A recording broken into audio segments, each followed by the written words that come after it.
I'm at that point in my human journey where I finally stop myself when I overthink about all the huge problems our world is suffering from and how I can solve them all myself. Now I just stop and remember that I chose to come to this planet at this time and play Earthling. I came here to a diverse world of conscious evolutions, a world filled with many problems, challenges, and stories, and that this was the time and space I needed to exist in that was best for my soul development and the soul development of those that I would inevitably be connected with during my Earth life. I understand that it is my decision which stories I want to be a part of, which quests I want to do. It's my decision what kind of person I want to be by my actions and deeds. Stepping back recently and organizing my thoughts, I have decided that I want to live the rest of my life doing what I believe is righteous and wise, by standing for truth and emanating compassion and peace. I want to embody these energies that matter most to me. Should I ever be introduced to the heavens, I want it to be something like, she is a soul who has a passion for knowledge and truth, and sharing that light. She craves self-development and knows how valuable compassion and patience is in a world of violence. Standing up for equality and fairness, she aims to create safe spaces to anchor these vibrations into the physical world. Think about what your introduction would be. What kind of light do you shine?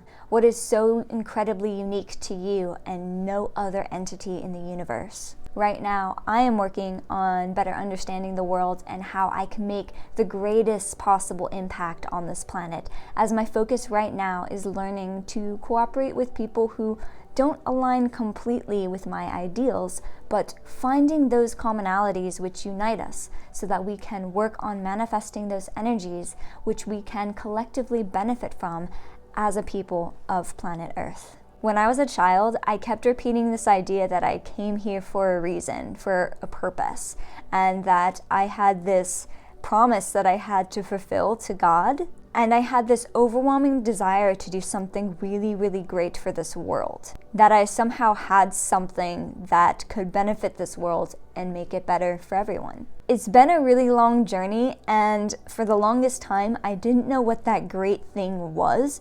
And when I learned about Hermeticism, I just called it the great work. But there's so much more involved in it aside from my own personal evolution. But I definitely feel closer to fulfilling that promise than I ever have before.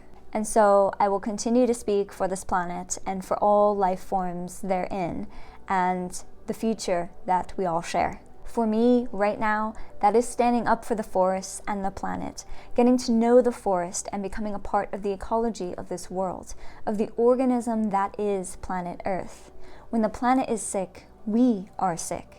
It's important that the health of the planet be taken seriously as we are not separate from it. The idea of living separate from this planet threatens its survival because now that separate organism is a foreign body, benefiting from an organism at the organism's expense, a parasite. To endanger the planet this way changes the availability of future experiences for the future souls incarnate, potentially creating lack of opportunities. I prefer the light of truth, peace, compassion, unity, equality, harmony, knowledge, and wisdom. I seek to embody all of these characteristics and be the peaceful, nature-loving, unyielding anchor of love and defender of the innocent. To be a teacher of the knowledge I already have and a student of the wisdom I have yet to acquire.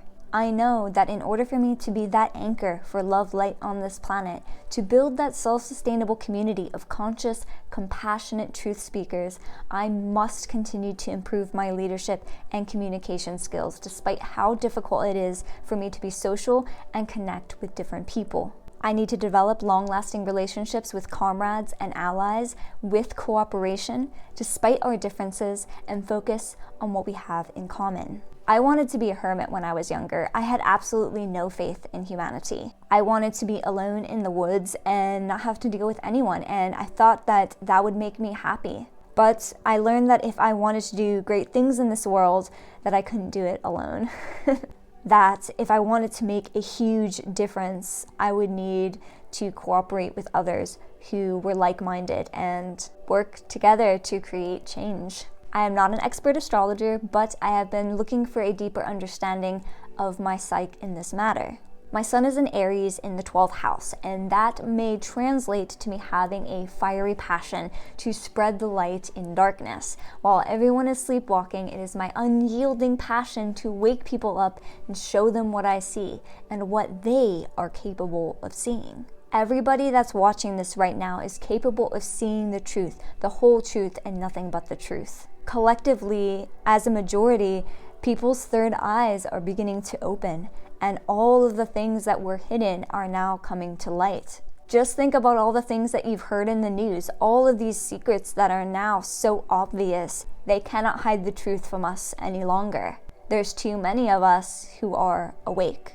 The politics, the greater organism that we are a part of, all those things that used to be conspiracies and now they're just obvious truths. Everyone is experiencing an evolution. Everyone is getting a buff, a boost. And I encourage you to ride this wave and go as far as you can with it, because your conscious evolution benefits the whole. So please don't stop learning, don't stop questioning, don't stop exploring and challenging yourself. And always have love in your heart for yourself and for fellow humans and for all life forms, because we are all in this together. May the light of truth always flow through you without disruption, and may the living light of God consciousness invigorate you without interruption. We are more than a body of flesh and bone. The lives of others cannot be owned. Remember, my family, you are not alone. Thank you for listening to my thoughts. I hope you will share yours as well. Live long and prosper.